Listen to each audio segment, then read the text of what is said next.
They're not mine.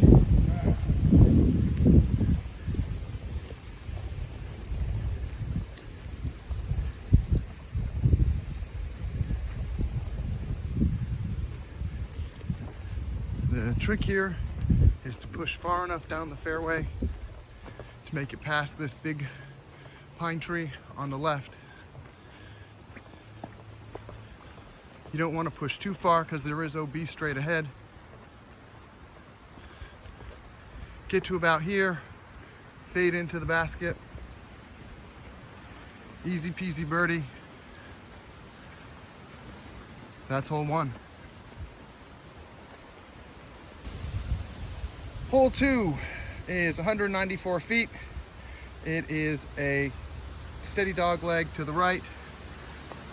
You want to go high, but not too high because of the low ceiling. OB all along the right-hand side.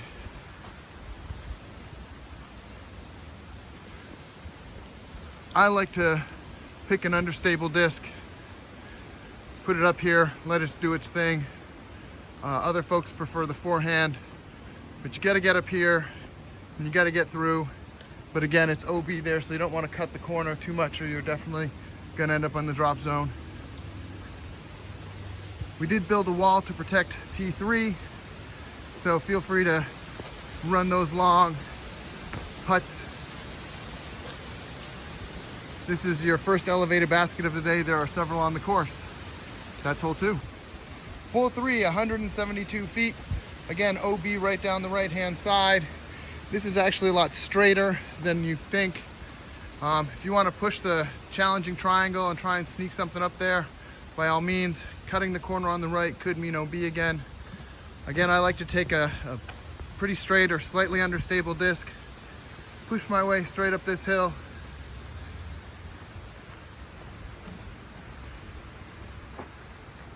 Part of the danger of a forehand on this is if it turns over, if it fades out too hard on you. This is a steep hill with OB all on the downhill edge here. Ideally, you want to park something right up in these trees if you can. Give yourself a nice little, maybe something up in here. Shot at 3, elevated basket. So be careful of that downhill or that miss. That's hole 3. Hole 4, 218 feet. There is an OB bubble you need to throw over down there. All the OB on this park, as we've talked about, is wetland the city's trying to protect. So please be respectful of that. You want to hit this initial gap. Push straight, straight, straight, straight. Gently land on the hillside up there and scooch right in for a nice little tap-in birdie. If you start to leak a little bit too far, too soon on your drive, you're going to put yourself in the left-hand fairway. Maybe you might get knocked OB or knocked back. If you turn something over just a little too much, you're going to end up in the jail over here on the right-hand side. So ideally, you really want to just a straight push, have your disc come in, and just park right up around in here and scooch right in. There is OB past the basket, so be careful you don't go too long. That's hole 4. Hole 5, 168 feet. Not the longest, but definitely a tricky one out here. Right down in the fairway, there's a tight gap you want to hit. Right as your disc is starting to go left to right to left, sorry. It's pretty jaily on the right-hand side, so you definitely don't want to grip lock something and come out late on your release. This is your gap. Either side of these trees are fine. Now you start to come down this little hill. This is a very fast green. The ground is pretty packed and covered with pine straw. So you can easily skip if you come in too hot, or if you're using a faster disc. And the OB is right there, so it's very easy to go OB, even on your drive long. That's hole 5. Hole 6, 208 feet. OB all down the right-hand side. OB deep on the left-hand side, protecting the cart path, the walking path up there, and OB long of the basket. Ideal shot. There is a sneaky little hole this way if you want to try something. I like to flex one up here. Come right down the fairway.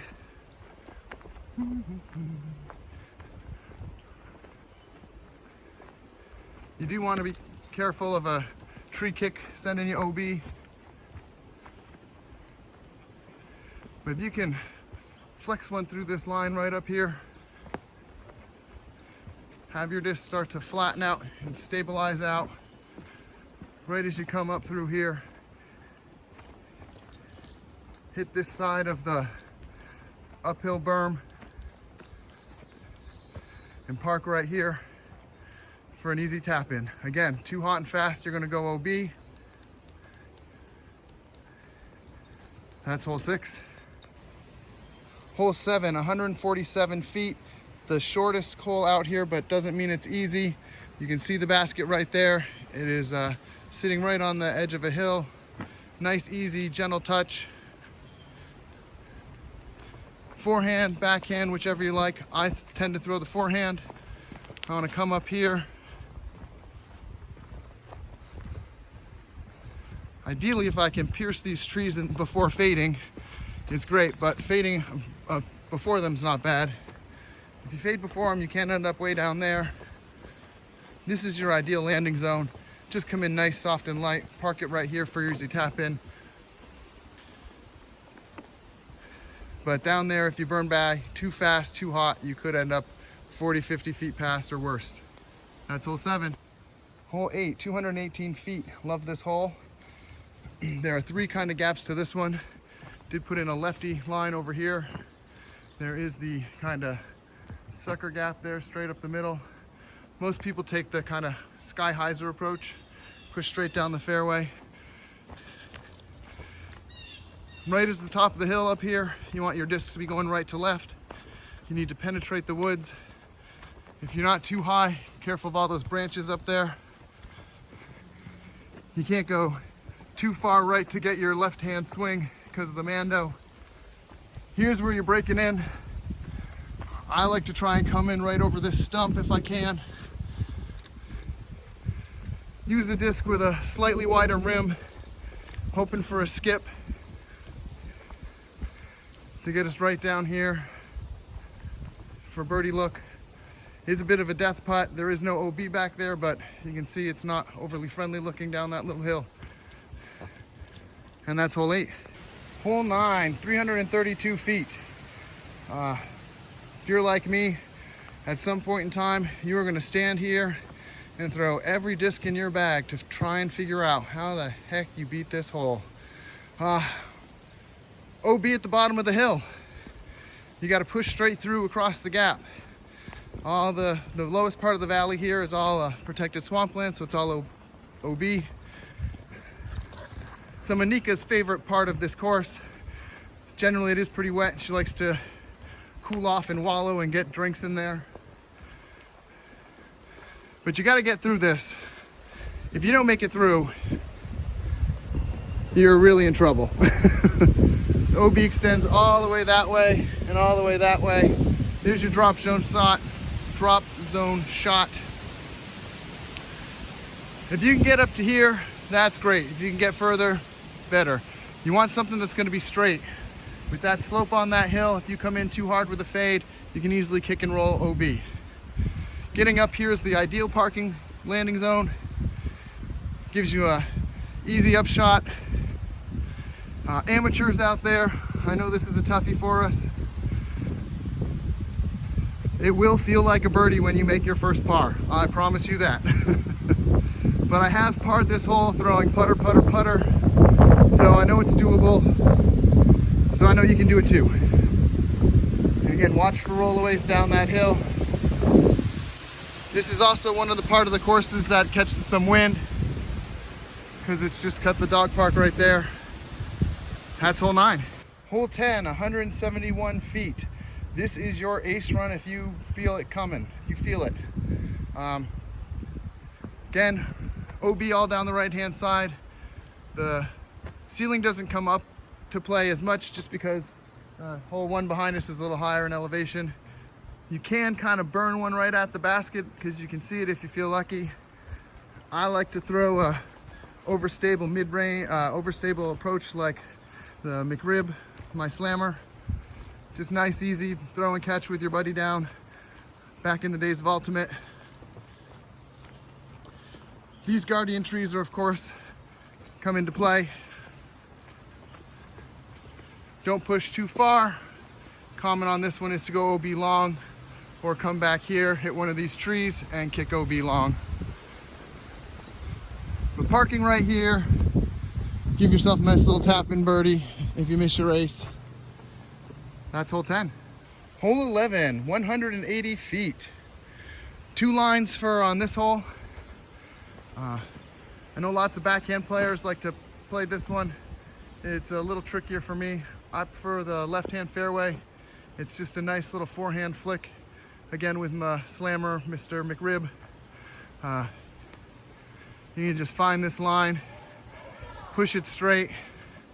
The wall is totally your friend here.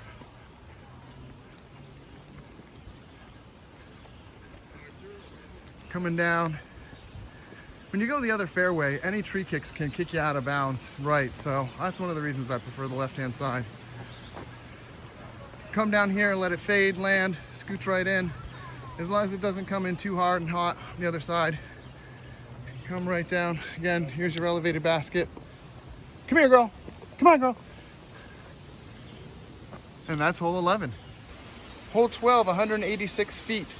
Again, kind of a simple but not simple birdie ace run. If you want to burn one through straight at the basket and you're ballsy enough, do it. I like to play the hyzer shot up here. Just come right along the ridge.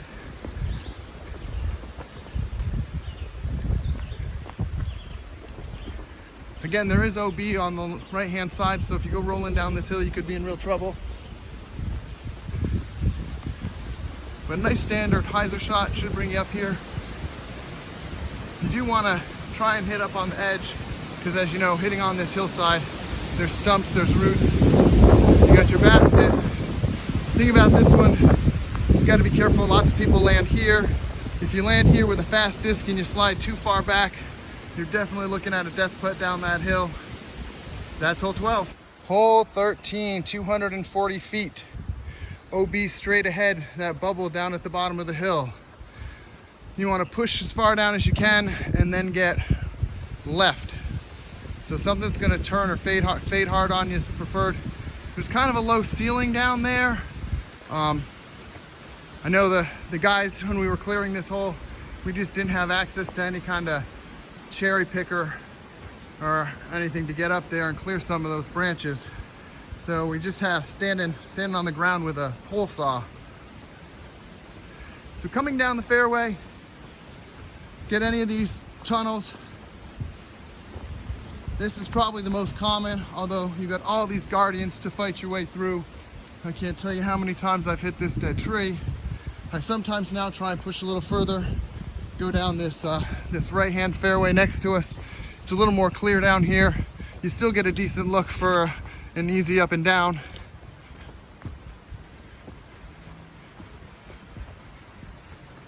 Careful on your upshot, because OB is right back there. And people like to, again, it's pretty hard and fast to get a little skip off the ground. That's hole 13. Hole 14 is definitely one of the more difficult holes out here. 247 feet. You are going to be throwing over this initial OB. I am not going to be walking through that OB. Again, protected wetlands. So you want to just get across and left, and then keep headed left. Anything that kicks to the right is going to be in jail over there.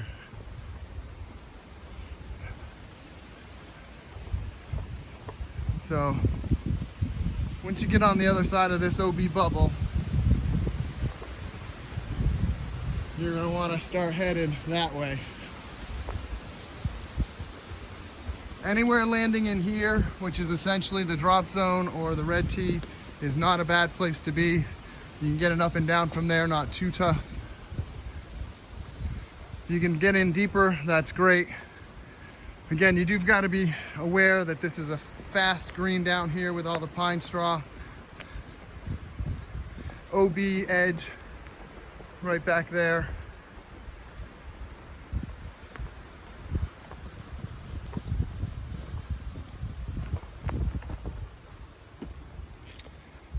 That's hole 14. Hole 15, 202. Love this hole. Just a nice hyzer shot, but it's trickier than it looks. So you got this gap straight ahead you gotta hit. Again, this is OB all along the right-hand side. My preferred line is to just push straight. Punch straight, straight, straight. Go over this tall stump you see us coming up on here. There is a bit of a low ceiling, so you can't sky something too much.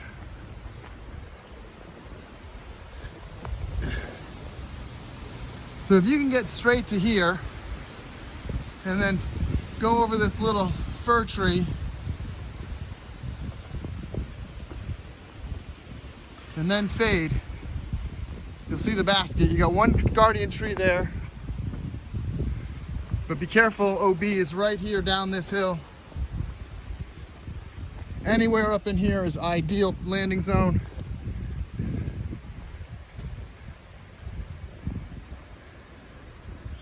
That's hole 15. Hole 16, 186 feet. Forehand, backhand, I think both work equally as well. But remember, this one, you just gotta come in soft with some touch. Anything that comes in too fast, too hot, any disc that's too fast, you're just gonna punish yourself by being way, way down past the basket where you really don't wanna be. I prefer the backhand, again with something like a slammer, my McRib, maybe a harp, zone, pig. Ideally landing right in here softly. I'm gonna take you down. So there's your basket. If you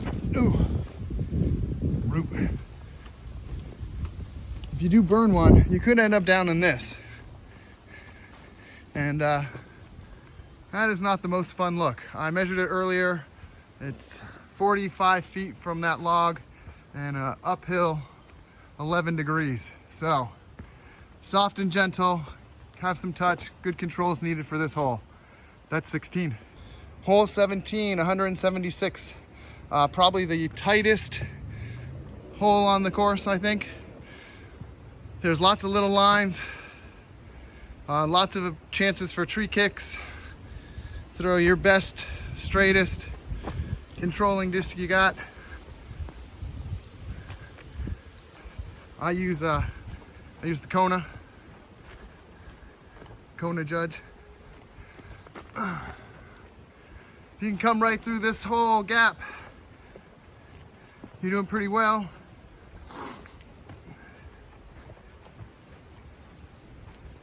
Stay.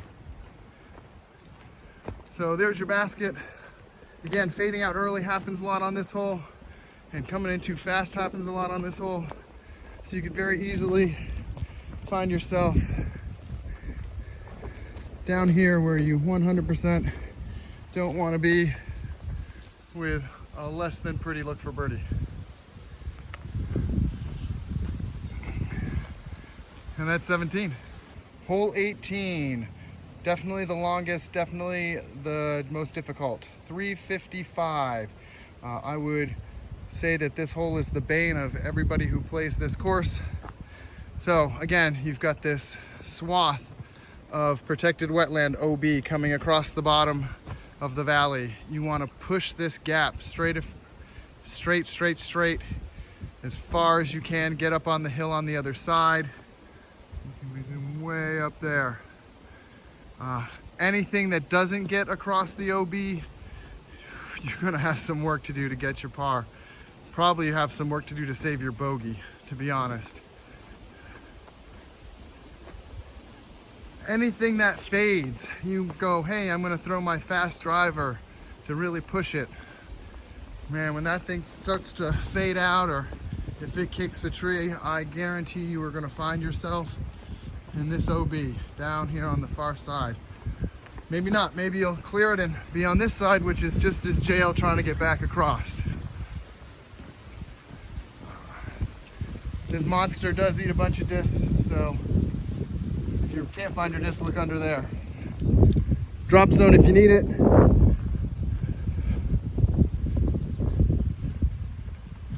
That hill will just kick and throw a disc back OB. If you can get up to here, again, you're doing great, just like on 9.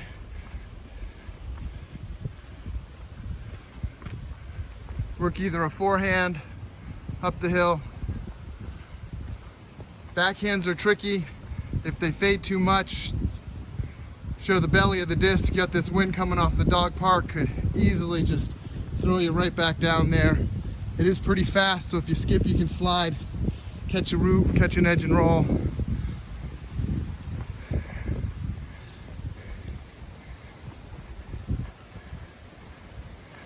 That's 18.